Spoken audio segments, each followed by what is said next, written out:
Magandang hapon. I'm back to the USA. Nalusutan ko yung bagyong uwan.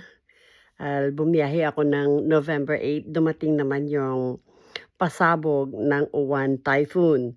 So, I'm very, very blessed and thankful to God dahil nalusutan ko yung malaking bagyo. Um, anyway, marami akong gustong sabihin. Pero siyempre isa-isa lang ano po.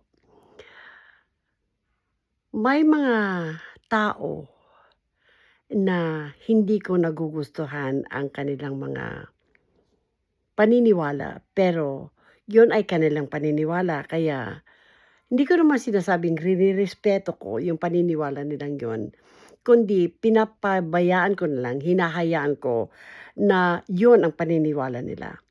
Ang hindi ko matanggap, mga kaibigan, mga ka-reals, ay yung mga tao na eavesdropping, nakikinig lang at sila na yung mag-i-interpret ng narinig nila, maski wala naman silang narinig na pangalan. Sa haka-haka lang nila, binubuo yung kanilang narinig at isa sa katuparan nila at papangalanan nila kahit na wala silang narinig na pangalan sa pinag-uusapan.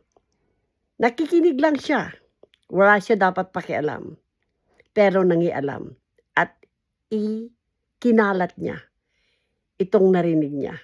Ang masama, nagbigay pa siya ng pangalan na yung mga mismong nag-uusap ay wala namang pinangalanan. Siya lang ang nagbigay ng meaning ng narinig niyang pinag-uusapan. Ang masama pa, binigyan niya ng masamang kahulugan. Ayun po ba mga ka-reels ay nararapat? Ikaw ay nakinig lang, hindi ka kasali sa usapan, pero nakisawsaw ka.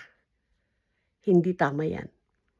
Kaya sa muli, huwag kang makikialam.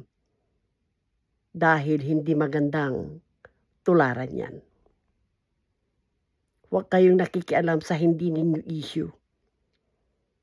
Pero yung narinig mo, hindi rin naman issue. Pero binigyan mo ng issue. Anong klaseng pag-iisip meron ka? Pag-aawayin mo mga tao?